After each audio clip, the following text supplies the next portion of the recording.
Station हैं और 3 का रिजल्ट आपके साथ शेयर कर रहे हैं। पाकिस्तान मुस्लिम लीग नून से अदनान अफजल चट्ठा 401 वोट लेकर आगे हैं, जबकि सुन्नी इत्तेहाद काउंसिल मोहम्मद फयाज चट्ठा 354 वोट लेकर पीछे हैं। वजीराबाद 2 पीपी 36 का ये रिजल्ट आपके साथ शेयर करें। एक और से ये रिजल्ट आपके साथ शेयर करे थे, एक और रिजल्ट आप तक पहुंचाएं। पीपी 36 वजीराबाद 2 185 कुल पोलिंग स्टेशन हैं और 3 का रिजल्ट आपके साथ शेयर करें हैं। पाकिस्तान मुस्लिम लीग नून से अदनान अफजल चट्ठा 401 वोट लेकर आगे हैं, जबकि सुन्नी इत्तेहाद काउंसिल मोहम्मद फयाज चट्ठा 354 वोट लेकर पीछे हैं। वजीराबाद 2 पीपी 36 का ये रिजल्ट आपके साथ शेयर करें। एक और से ये रिजल्ट आपके साथ शेयर करे थे, एक और रिजल्ट आप तक पहुंचाएं।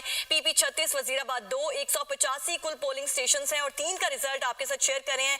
पाकिस्तान मुस्लिम लीग नून से अदनान अफजल चट्ठा 401 वोट लेकर आगे हैं, जबकि सुन्नी इत्तेहाद काउंसिल मोहम्मद फयाज चट्ठा 354 वोट लेकर पीछे हैं। वजीराबाद 2 पीपी 36 का ये रिजल्ट आपके साथ शेयर करें। एक और से ये रिजल्ट आपके साथ शेयर करे थे, एक और रिजल्ट आप तक पहुंचाएं। पीपी 36 वजीराबाद 2 185 कुल पोलिंग स्टेशन हैं और 3 का रिजल्ट आपके साथ शेयर करें हैं। पाकिस्तान मुस्लिम लीग नून से अदनान अफजल चट्ठा 400